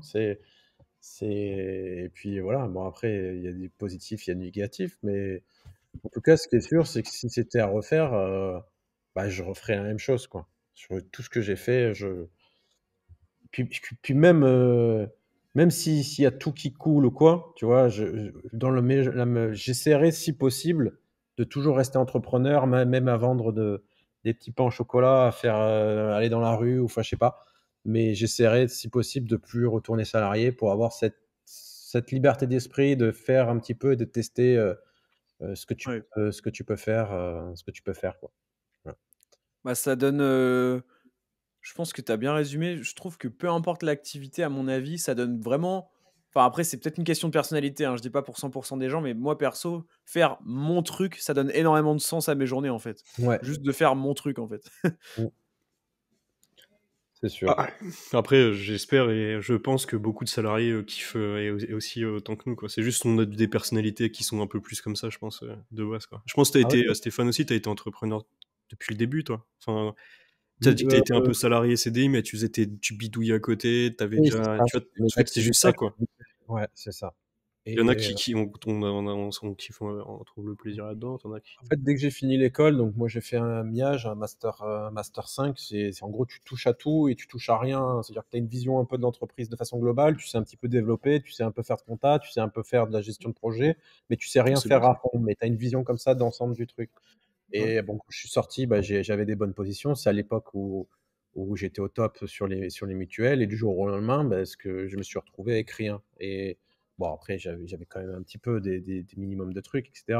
Mais c'est vrai qu'il y a un copain, il m'a dit, bah, viens, on va créer un moteur de recherche. Alors moi, j'ai rigolé. Je lui ai dit, bon, ok, en attendant que je rebondisse, ça me permettra d'avoir un salaire. Et finalement, bah, ce moteur de recherche, c'était Quant. Donc j'étais un des premiers salariés. Et bah, ça a duré quelques années quand même. Donc, mais grâce à Quant, j'ai pu, tu vois, découvrir, bah, travailler mes associés. Je les ai découverts à Quant. Adrien Delmarque, c'est Quant. Frédéric, Ouais, Quant, c'est un sacré projet, hein. Si t'étais là dès le début, c'est vrai que t'es rentré dans une grosse aventure, pour le coup. Oui, oui, c'est que bah, il y a plein de choses, enfin des datas de fou, tu vois. Il y en a plein, tu vois, il y a plein d'études qui sortent sur les CTR, des clics, des machins. Moi, j'avais tout le détail. J'ai tout le détail de tous les CTR par mot-clé. Alors, c'était pas le même trafic, mais le Oui. mot-clé, ça reste le même. Et j'ai tous les CTR pour chaque mot-clé, etc. Mais tu voyais tout ce qui se passait, tout ce que les utilisateurs faisaient, les recherches, les interactions d'utilisateurs, les clics précédents. Enfin, on analysait déjà tout ça. Donc, c'était vraiment passionnant. Il y avait vraiment des choses passionnantes. Et surtout, toi, en tant que personne qui passait son temps à essayer de gruger les algos de Google, c'était encore plus passionnant d'aller travailler pour un moteur de recherche, pour faire le truc. On avait travaillé également avec Sylvain Perronnet et tout. Donc, c'était passionnant. Mais aujourd'hui, en tout cas, Quant, ça m'a porté que du bon, puisque c'est là où j'ai trouvé. L'avantage, c'est que l'aura qu'il avait, ils ont récupéré les meilleurs salariés. Et aujourd'hui, bah, ces compétences, bah, on les a récupérées. Soit il y en a qui travaillent pour nous, soit c'est devenu mes associés. Mmh. Très cool. Ok, trop cool. Bah, en tout cas, on espère que tu auras kiffé le podcast, Stéphane. Bah ouais, ouais, bah écoute, c'est toujours un plaisir de toute façon d'échanger. On n'avait jamais échangé réellement ensemble de vive voix. Ouais, c'est vrai. Donc c'est un plaisir. Ok, bah, Et trop bah, cool. du coup, voilà, on se rencontrera à Nice, on se tiendra au courant, on fera un truc tous ensemble. Ouais, carrément, carrément. À suivre dans la maison du web, du coup. C'est ça. Bon là, c'est plus la maison de la destruction que la maison du web, mais dans ce Bientôt. sens-là, tu vois, je vais rentrer, bah, tu vois, la journée n'est pas finie, je vais faire mon petit montage vidéo, je vais publier une vidéo de l'avancée des travaux. Mais je t'avoue que ça fait peur des fois. Tu te dis, waouh, les sous, les travaux, ça descend vite. J'espère que je vais y arriver. Tu sais, je sais pas trop où je vais. Ouais, ouais. Et, Ouais, mais si tu as senti le truc de pertinence, ouais, la pertinence, pour le moment, je la vois à fond, là. C'est bon. et bah voilà, c'est le principal. Donc, Ouais, magnifique. Bah écoute, merci de t'être bah, libéré du temps pour le podcast. Nous, c'était un plaisir. Et puis, bah, sûrement à une prochaine. avec plaisir. Merci à vous. Ciao Salut. tout le monde. Ciao, ciao.